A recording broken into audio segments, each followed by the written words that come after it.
මේ පොලොස් කීයද? පොලොස් කීයද? 100. උතර ගෙඩි කීයක් තියනවද? ගෙඩි 9. හා? ගෙඩි 8. ගෙඩි 8යි. ඔව්. කීයද ගෙඩි 8ට? ගෙඩි 800යි. 800. ඔව් ඉන්න.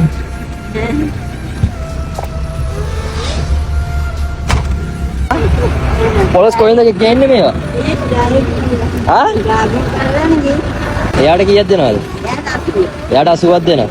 ලාභය කීයක් තියෙනවද අම්මට? හා? රුපියල් 20යි ලාභය තියෙන්නේ. මල් පර්සේ දෙන්නද? මේ කොයිද පාර අම්මේ?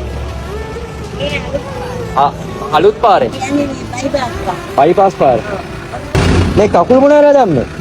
කකුල මොන වෙලාවද? ගෙඩි වගේක් දාලා. බෙහෙත් කරන්නේ නැද්ද ඒකට? ගන්න. මොනවද බෙහෙත්? අර පොඩි තුනේ කොහොමද බෑග් තුවාල වුණා මේකේ. තුවාලයක් වෙලාද මේ? තුවාලේ ගන්නේ ගෙඩි. දැන් බෙහෙත් කරන්නේ නැද්ද ඔක නම්? ආ? කොහොමද ඒ වගේ ආ? ඔය වගේ ආද? දැන් මේ ටිකට කීයද කියන්නේ ගාන? 800. ආ? 800යි. ලාභය කීයද එතකොට අම්මට? අම්මට ලාභය කීයද මෙතන? 160යි. දැන්ට කීයක් විකුණුවද? ගෙඩි 4. හරි. මට මේ මුකුත් එපා. ඔයා මේකෙන් තියෙන සල්ලි ඔක්කොම ටික ගන්න.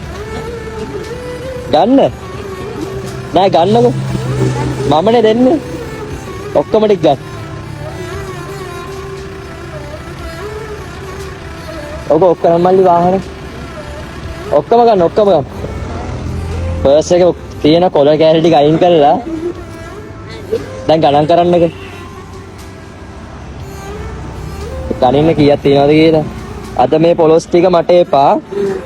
අම්මා ඔය සල්ලි ටිකත් ඔක්කොම අරගෙන ගෙදර යන්න පුළුවන්. කීයක් තියෙනවද ගණන් කරන්න.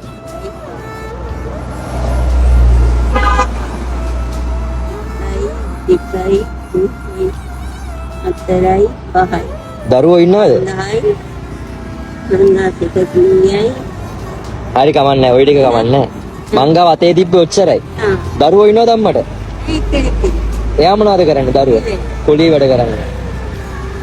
සතුරුයිද අම්මට? සතුරුයිද? දැන් හැමදාම මෙතනට එනවද අම්මා? හැමදාම මෙතන ඉන්නවා. අම්මගේ නම මොකද්ද? මගේ නම පියසිරි. පියසිරි. දැන් මොකද කරන්නේ ওই සල්ලි වලින්? මේ ඉතින් බඩු ගන්න. දවල්ට කාලා දින්න. මේ ඉන්න මහත්තයානේ. ඔය ටික අරන් හෙට විකුණන්න. දැන් වෙලාව 4යි 10යිනේ හවස දැන් වහින්නත් එක්ක එන්නේ. මේ අම්මයි තාත්තයි හරියට මෙන්න මේ මොකද පන්සලේ නම? ශාන්ති විහාරයේ ඉස්සරහා තමයි මේ තාත්තයි අම්මයි ඉන්නේ. පුළුවන් කෙනෙක් ඉන්නවා නම් ඇවිල්ලා මේ වගේ පොලොස් තියනවා, පහන්දිර තියනවා. ඉතින් පොඩි බිස්නස් එකක් කරන ව්‍යාපාරයක් කරනවා. ඉතින් කාටවත් අතපාර නෙමෙයි අම්මයි තාත්තයි ජීවත් වෙන්නේ. ඉතින් පුළුවන් නම් ඇවිල්ලා මෙතනින් යද්දි මේ අම්මයි තාත්තයි උදව්වක් කරන්න කියලා තමයි කියන්නේ. එහෙනම් අපි ගිහිල්ලා එන්න. එහෙනම් ජය වේවා කියලා සල්ලි එපා. ජය වේවා කියලා ප්‍රාර්ථනා කරනවා. හරි. දැන් ගෙදර යන්න ඕනේ හැබැයි. රයිට්.